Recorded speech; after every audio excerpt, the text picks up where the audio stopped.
Mura kog naibdan og tunok pagkamatay sa akong bana. Maayong adlaw kanimo DJ Sam. Ingon man na sa imuhang mga followers o viewers. Gusto na akong i-share ang istorya sa akong kinabuhi. Kalabot kini sa akong pinakaslan nga bana. Tawagan na lang ko sa pangalang Lynn. 27 anyos og taga Davao City ko. Kasamtangang nagtrabaho karon sa Middle East. Medyo taas-taas gyud nga akong istorya DJ Sam. Manghinaot lang kung mabasa nimo ug mahatagan pud kog advice sa imo mga suking viewers. Duna ko'y anak DJ Sam nga babay. Nag-edad na karon og 8 anyos. Niadtong tuig 2016 na ila-ila na ako ang iyahang amahan nga akong nabana. Itago na lang nato siya sa pangalang Joshua. Taga Maynila siya. Pero ang yang inahan taga Davao City. Isa rami og barangay DJ Sam. Usa ka adlaw niya na, nagkailaming duha ni Joshua. Pinaagi ra pud sa akong barkada.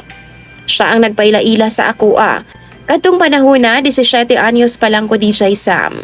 Syempre anang apangidaron, dali ra kay mada og ma-fall sa usa ka lalaki.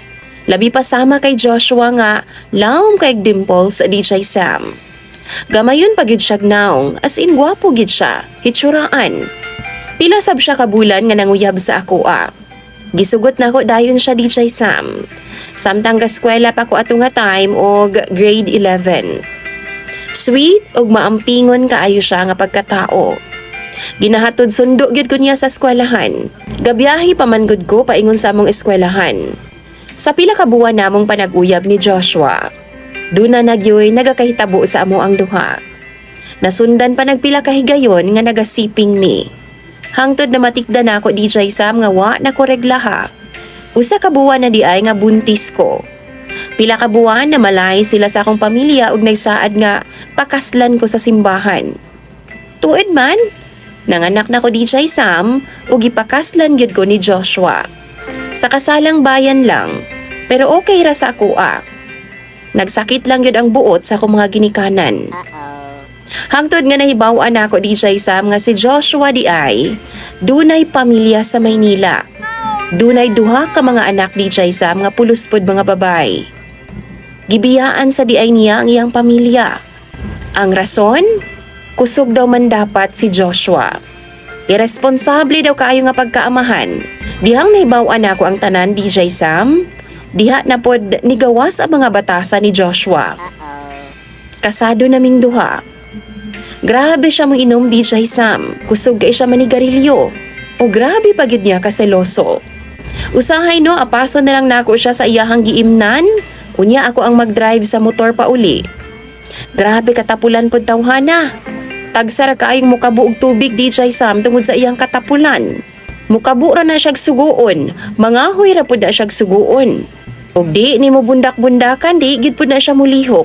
Musugot ra gyud na siya DJ Sam og kaon tulog.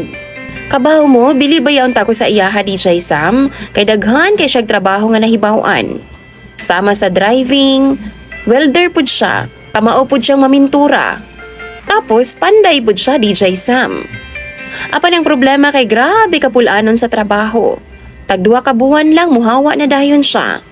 Hangtod nga, nagdesisyon na lang ko DJ Sam nga manarbaho na lang pud ko para makaabag-abag sa gastuhan kay gigatas pa baya ang among anak ni adto nga time. Nagtrabaho ko sa Gaisano DJ Sam. 6 months pod ang akong kontrata didto. Human, nagbalhin kong panahi sa dako pod nga kumpanya diri sa amoang lugar. Pero naundang lang ko DJ Sam tungod sa pandemic.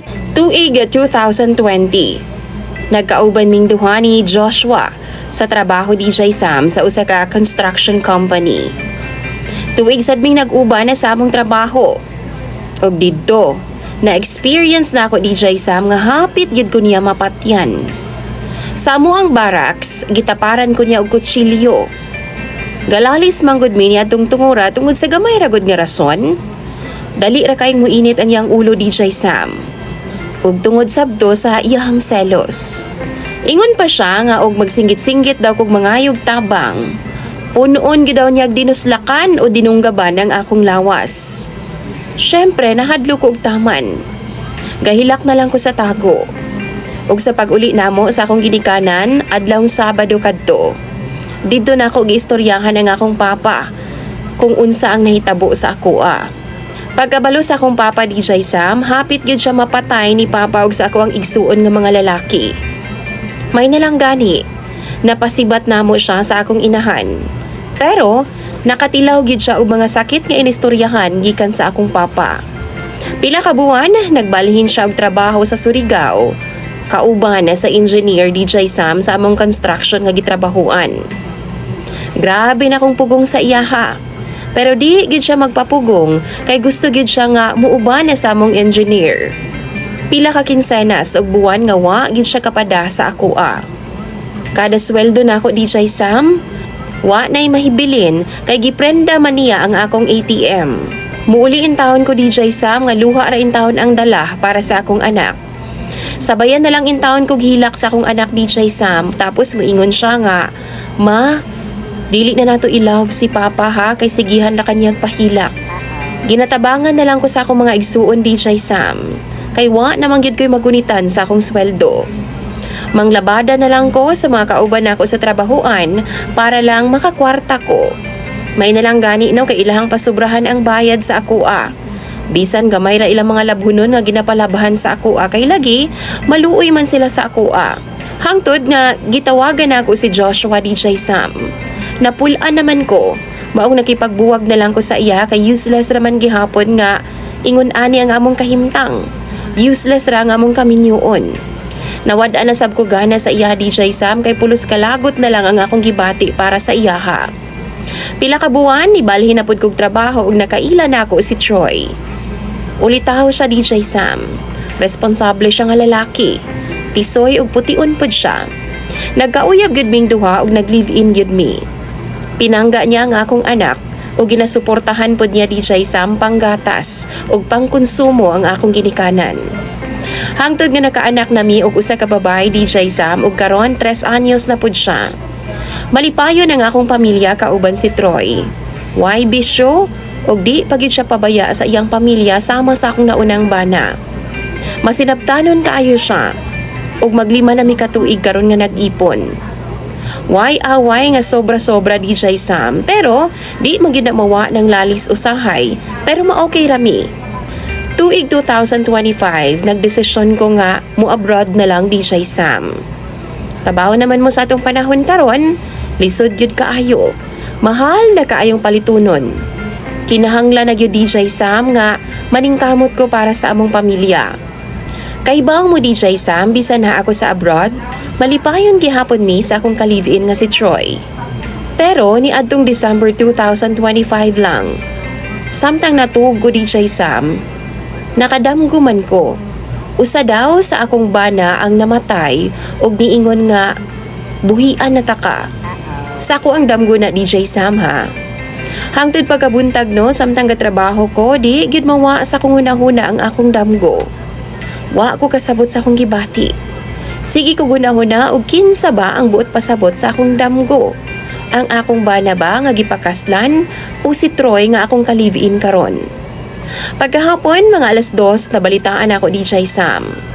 Nagpakamatay si Joshua, ang akong kanhing bana. Wa ko nasayod sa hinungdan kung anong nabuhat to niya. Subo kaayo para sa akoa kay siya da itong nagparamdam sa akoa. Bisan ingon ato siya sa akoa DJ Sam, daghan gihapon mi og happy memories nga gauban mi. Apan sa laing bahin, pangit man paminawon. Apan mapasalamaton sab ko nga nakabuhi na jud ko sa iya ha DJ Sam kay kasado man mi. Tungod niya, daghan kog nakatunan nga mga leksyon na sa among panag-uban sa una. Napalig-on ko sa kinabuhi. Andam na ko sa mga hagit sa kinabuhi na ko. Malipayon na sabi DJ Sam sa akong tibuok pamilya karon. Ug soon, magpakasal mi sa ako ang live-in partner nga si Troy. Mutuon na gyud ko DJ Sam nga kung wa kay swerte sa una nimong bana. Basin di ay maayo na sa ikaduha. Dagan kayong salamat DJ Sam ug dinhi na lang kutob ang akong i-share nga istorya sa inyo ha. Unta makatunan pod ni sa imong ubang mga suking tigpaminaw. Labi na sa mga gipang abusaran diha sa ilang mga partner. Dili pa ulahi ang tanan.